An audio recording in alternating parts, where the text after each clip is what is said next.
Hey everyone, अस्सलाम वालेकुम। तो ये वीडियो है ख़ास मदर्स, वालिदा, आंटीज़ आपके लिए। मैं सारी माओं को नहीं कह रही हूँ, मैं उन कुछ चुनिंदा माओं को कह रही हूँ जो वाकई में अपनी औलाद के साथ सही नहीं कर रही, अनजाने में कर रही हैं या जानबूझकर, आई डोंट नो, बट कर रही हैं। तो अगर वालिदा आपको बुरा लगे तो I am sorry, but it's true. तो बहुत सारे यंगस्टर, बहुत सारे यूथ का अपने फादर के साथ रिलेशन अच्छा नहीं है। या तो वो अपने फादर को पसंद नहीं करते या तो वो अपने फादर से नफरत करते हैं। तो वालिदा मेन रोल है इसमें आपका, बताती हूँ कैसे। तो वालिदा, आपका रिलेशनशिप आपके हस्बैंड के साथ अच्छा नहीं रहा, लड़ाइयाँ रहीं, झगड़े रहे। शुरू से आपने सफ़र किया है, आपने सब्र किया है, आपको अजर अल्लाह से चाहिए था, तो आपने सब्र किया और आपने अपना घर बसा लिया जैसे तैसे। आपने बहुत जुल्म सहा, ठीक, बहुत ज़्यादा आपने फ्रस्ट्रेशन दिल में दबा कर रखी है। फिर अल्लाह ने आपको औलाद से नवाजा। जब वो औलाद 12-13 साल की हुई तो आपने अपनी फ्रस्ट्रेशन का बदला उनसे लेना शुरू कर दिया। आपने उन्हें वालिद के खिलाफ इतना भड़काया कि जब वो 21-22 साल के हुए तो वालिदा वो अपने वालिद से बेइज्जती, बदतमीज़ी और मुंहजोरी करते हैं। और इस पर वालिदा आप खुश होती हैं क्योंकि आपको लगता है कि अल्लाह ने बदला लिया है। लेकिन वालिदा, अल्लाह ने बदला लेने का हक उसे ही तो दिया है जिस पर जुल्म होता है। तो वालिदा, अगर आपको बदला लेना ही था तो आप खुद लेती। आपने अपनी औलाद के कंधे पर बंदूक रखकर क्यों चलाई? वालिदा, आप उनसे बदला क्यों दिलवा रही हैं? आपको तो उन्हें वालिद के हुकूक बताना चाहिए, वालिदा के हुकूक बताना चाहिए। वालिदा, मैं मानती हूँ कि वो एक अच्छे हस्बैंड नहीं बन पाए, वो आपकी उम्मीदों पर नहीं खरे उतरे। तो वालिदा, आपने पहले से पहले जज क्यों कर लिया कि वो एक अच्छे बाप भी नहीं बन पाएंगे या एक अच्छे वालिद भी नहीं बन पाएंगे? आपने पहले से ही जज क्यों किया? वालिदा, एक इंसान हर सब्जेक्ट में फेल नहीं हो सकता, वो एक न एक सब्जेक्ट में पास जरूर होता है। तो वालिदा, आपको पता है इन चीज़ों का असर आपकी औलाद पर ऐसे पड़ा कि जब वो इधर उधर देखती है ना, कि लोग कहते हैं my father is my super hero and my father is my role model, तो आपकी औलाद को कितना बुरा लगता है अंदर ही अंदर। वो आपसे भी जिक्र नहीं करती कि शायद वालिदा परेशान हो जाएगी, लेकिन वो एंजाइटी और डिप्रेशन का शिकार हो चुके हैं। वो नाउम्मीदी, मायूसी, नाशुक्री के शिकार हो चुके हैं और वो अल्लाह से पूछते हैं कि अल्लाह ने क्यों किया है उनके साथ ऐसा, उन्हें इतने बुरे वालिद क्यों दिए हैं। हालांकि आपने पहले से ही जज कर अपनी औलाद के साथ गलत कर दिया। वालिदा, आपने उन्हें इतना फैमिली इशू में फंसा दिया कि वो ना तो अपने करियर पर फोकस कर पाते हैं, ना ही किसी चीज़ पर, और फिर एंड में आप शिकायत करते हैं कि हमारी औलाद कामयाब नहीं हुई।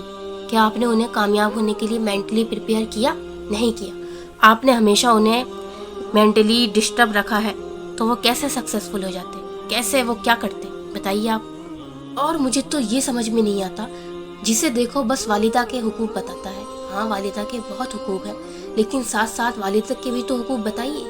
अल्लाह ने जगह जगह कुरान में वालिदैन कहा है, वालिद या वालिदा नहीं कहा। वालिदैन का मतलब ये होता है कि वालिद और वालिदा दोनों। वालिद जो है वो जन्नत का दरवाज़ा है। अगर जन्नत का दरवाज़ा खुल ही ना सकेगा तो हम जन्नत में दाखिल कैसे होंगे? अगर हमारी वालिदा जन्नत है तो वालिद भी तो जन्नत का दरवाज़ा है। अगर आपने माँ को अपनी राज़ी कर लिया और वालिद को नहीं किया तो आप जन्नत में दाखिल कैसे होंगे, बताइए मुझे। और अगर आपने खाली जन्नत का दरवाज़ा खोल लिया, मीन्स आपने खाली वालिद को राज़ी कर लिया, वालिदा को नहीं, तब भी आप खसारे में हैं। तो दोनों के ही हुकूक हैं, लेकिन किसी को हक नहीं बनता पहले से पहले जज कर भड़काने का।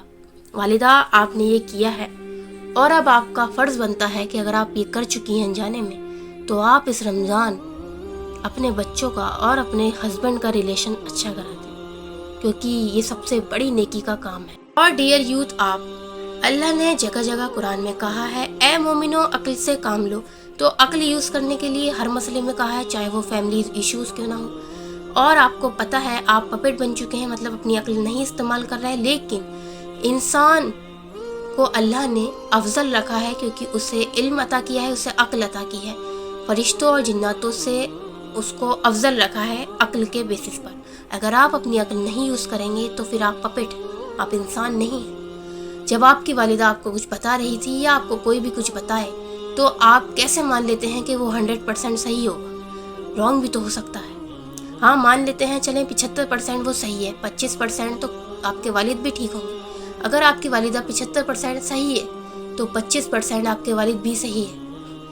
سکے کے دو پہلو ہوتے ہیں، ایک پہلو کو دیکھ کر نظریہ نہیں رکھنا چاہیے، اور آپ کو کسی نے حق نہیں دیا ہے کہ آپ اپنے والد کو سمجھانے کے نام پر ذلیل کریں، کسی نے آپ کو حق نہیں دیا ہے۔ ابراہیم علیہ السلام کا واقعہ دیکھیں آپ، جب وہ اپنے والد کو سمجھا رہے تھے، ان کے والد کفر پر تھے، وہ اپنے والد کو سمجھا رہے تھے پر ان کے والد کو نہیں سمجھ میں آ رہا، تو پھر انہوں نے ان کے ساتھ بدتمیزی نہیں کی۔ ابراہیم علیہ علیہ السلام نے کہا کہ ابا میں آپ کے لیے ہدایت کی دعا کروں گا، اللہ آپ کو ہدایت دے، اور پھر ان سے اپنا رستہ الگ کر لیا، اپنا کنارہ کر لیا، بنا بدتمیزی کیے۔ آئی سیڈ اگین، بنا بدتمیزی کیے، وہ نبی ہیں، اور ہم کیا نصیحت پھر ان سے لے رہے ہیں؟ پھر ہمیں اپنے نبیوں سے نصیحت لینی چاہیے اور پھر ان پر عمل کرنا چاہیے۔ اگر آپ اپنے والد سے روٹھے ہوئے ہیں، ناراض ہیں یا ان سے جھگڑا کر آئے ہیں تو اس رمضان ثواب کی نیت سے ان کے ساتھ اپنا بانڈ اچھا بنانے کی کوشش کیجیے۔ اگر معافی مانگنی پڑ جائے تو شرم مت کیجیے، ان سے معافی مانگ لیجیے، اور اس بار عید کے کپڑے کیوں نہ آپ ہی ان کے لیے لا دیں یا پھر کوئی انہیں گفٹ دے دیں جو انہیں پسند ہو۔ بہرحال آپ کچھ بھی کیجیے پر یہ نیکی کا کام آپ کو اس رمضان ضرور کرنا ہے۔